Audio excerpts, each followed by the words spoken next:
Chapter 1, Introduction of What, Where, How, and When. Have you ever wondered how we know what happened in the past? In this chapter, we'll explore what we can learn about the past, where it happened, how we find out, and when these events took place. Get ready for an exciting journey into history. What can we learn about the past? We can learn a lot about how people lived back then.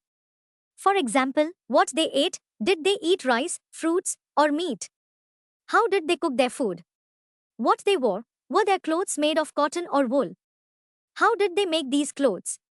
Where they lived. Did they live in huts, large houses, or even caves? We can also learn about what people did. Some were hunters who looked for animals to catch and eat. Some were herders, taking care of animals like sheep or goats. There were farmers growing crops. Rulers made decisions for their people. Craftspersons made beautiful things like pots, jewelry, and tools. And guess what? Even kids like you had fun back then. They played games. They listened to stories from their elders. They watched plays and sang songs. Doesn't it sound exciting? So, when we study the past, it's like opening a window to see how people lived, what they did, and how they enjoyed their lives. Let's take a journey through time and discover where people lived and what they did. Life along the Narmada River. First, look at the Narmada River on the map. People have lived along its banks for thousands of years. These early people were called skilled gatherers. What does that mean? They didn't grow food or raise animals. Instead, they gathered fruits, roots, and other things from the forest. They also hunted animals for their food. The Suleiman and Kirthar Hills. Now, look at the Suleiman and Kirthar Hills in the northwest. Something very important happened here about 8,000 years ago. People started growing crops like wheat and barley. They began keeping animals like sheep, goats, and cows. They started living in villages, staying in one place instead of moving around all the time. The Garo Hills and Vindhyas. Next, find the Garo Hills in the northeast and the Vindhyas in central India. These were other important areas where farming began. People here grew crops like wheat. And to the north of the Vindhyas, they were the first to grow rice. The Indus and Ganga rivers. Now, look for the Indus River and its tributaries, smaller rivers that join the main river. Around 4,700 years ago, some of the earliest cities in the world were built along these rivers. Later, around 2,500 years ago, cities grew along the Ganga River and its smaller rivers, and even along the sea coast. One important area near the Ganga was called Magad, which is in today's Bihar. The rulers of Magad were very powerful and created a large kingdom. Why did people move from place to place? Even though some people settled down, others kept traveling. Why? They looked for better places to live and find food. Some had to leave because of floods or droughts. Merchants traveled to trade goods. Religious teachers moved from village to village, teaching and giving advice. And some people just loved to explore and find new places. What happens when people travel? When people travel, they share ideas. They learn new things, like better ways to grow food or build houses. This sharing of knowledge helped make the world more connected and exciting. Isn't it amazing how people kept moving, learning, and building new things? Let's think about why people travel today and how they did it long ago. Why do people travel nowadays? Today, people travel for many reasons. Some travel for work or to do business. Others travel to learn new things, like students going to study in different countries. Many people travel for fun and adventure, visiting new places and experiencing different cultures. But even long ago, people didn't just stay in one place. They also traveled, even though it was much harder back then. Travel in the past. If you look at map 1, you'll notice that hills, mountains, and seas surround the subcontinent. These natural barriers made travel difficult, but they didn't stop everyone. Some people climbed mountains and crossed seas to come here.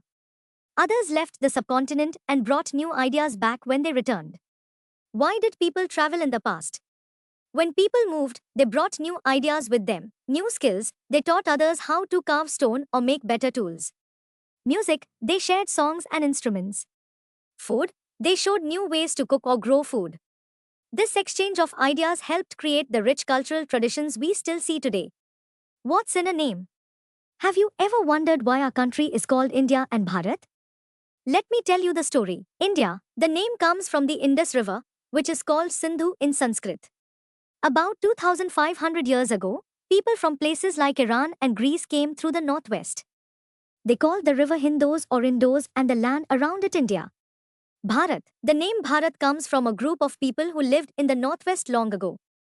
They are mentioned in the Rig Veda, which is the oldest Sanskrit text, written about 3500 years ago. Over time, the name Bharat was used for the entire country. Isn't it amazing how names and ideas travel across time and still connect us to our past? Let's explore how we can find out about the past. There are many ways we learn about history, and each one helps us understand how people lived long ago. Manuscripts. One way we discover the past is by reading manuscripts, books that were written by hand. The word manuscript comes from the Latin word manu, meaning hand. These books were usually written on palm leaves or birch bark, a type of tree that grows in the Himalayas. Why were they written on these materials? Palm leaves and birch bark were easy to find, and these materials lasted long enough for the writing to survive over time. Unfortunately, many manuscripts have been damaged by insects or destroyed over the years. But, luckily, some have been preserved in places like temples and monasteries. These manuscripts cover all kinds of topics: religious beliefs and practices, kings' lives and their histories, medicine and science, poems, epics, and plays. Some of these manuscripts were written in Sanskrit, while others were written in Prakrit, the language spoken by ordinary people, or Tamil. Inscriptions. Another way to find out about the past is by studying inscriptions. Inscriptions are writings that were made on hard surfaces like stone or metal. Kings, for example, would get their orders written on these surfaces so that everyone could see them and obey. Why write on hard surfaces? Writing on stone or metal has an advantage: it lasts a long time. Inscriptions can survive for centuries, so they can teach us a lot about the past. But it can also be difficult to carve words into hard materials, and it takes a lot of effort. Also, the message might be limited in what it can say because of space or resources. Many kings and queens also recorded their achievements in inscriptions, such as victories in battle. Archaeology and objects. Another way we learn about the past is through archaeology. Archaeologists are people who study objects left behind by people from earlier times. They explore ruins of buildings made from stone and brick, and they also dig to find objects like tools, weapons, coins, pots, pans, and jewelry. Objects made of hard materials like stone, bone, clay, or metal are usually the ones that survive the longest. These objects help archaeologists understand how people lived, what they ate, and how they worked. Example of an inscription. Here's an example of an inscription found in Kandahar, now in Afghanistan.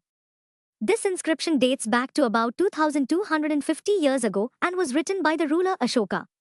It's special because it was written into different scripts and languages: Greek on the top and Aramaic on the bottom. Ashoka's inscriptions can be found in many places, and they give us a glimpse into his rule and ideas. Pots and coins. Look at this image. On the left is a pot from an old city. Pots like these were used around 4700 years ago. On the right is an old silver coin, which was in use about 2500 years ago. How is this coin different from the ones we use today? Coins from the past were often made from materials like silver or gold, while today we use coins made from metals like copper or even plastic. The design on old coins was usually different, often showing rulers or gods, while modern coins have symbols, values, and country names. Old coins were also heavier and thicker compared to the thin coins we use today. Archaeology. What did people eat? Archaeologists don't just study objects like coins and pots, they also look for bones of animals, birds, and fish. These can help us understand what people ate in the past. For example, animal bones tell us which animals were used for food, and fish bones show which fish people ate. But plant remains don't survive as easily. Sometimes, if seeds of grains or pieces of wood were burned, they might survive in a charred form. Do you think cloth is found often by archaeologists?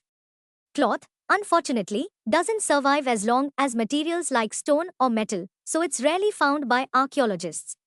Sources of information. Historians, or scholars who study the past, use the word source to refer to all the information found in things like manuscripts, inscriptions, and objects studied in archaeology. Once historians find these sources, it's like solving a puzzle. They put together the pieces and reconstruct the past, step by step. Historians and archaeologists are like detectives who use all these clues to understand how people lived long ago. They carefully examine each source to figure out the story of the past.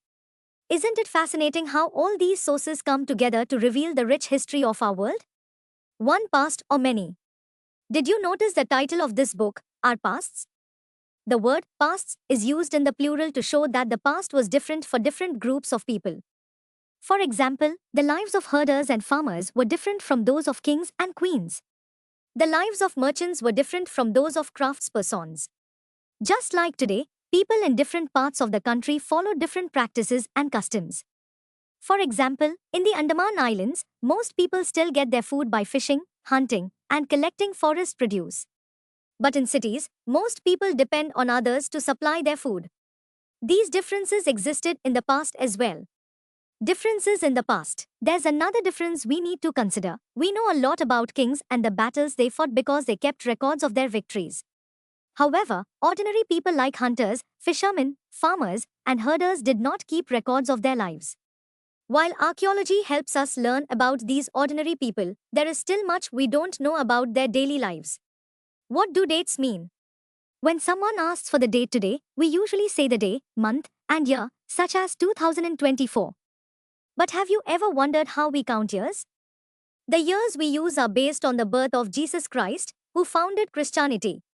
2000 means 2000 years after the birth of Christ.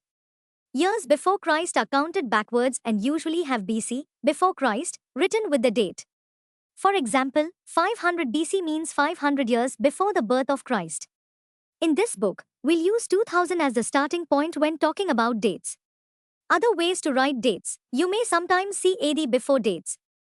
This stands for two Latin words, Anno Domini, meaning in the year of the Lord, Christ. So, 2012 can also be written as AD 2012. CE, Common Era, and BCE, before Common Era, are also used as modern alternatives to AD and BC.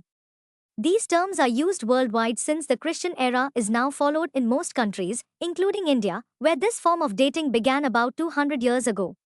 Sometimes, you may see BP, before present, used for even older dates, meaning years before the current time. Conclusion. By using these terms like BC, AD, BCE, and CE, we can better understand the timeline of history and how events unfolded over time.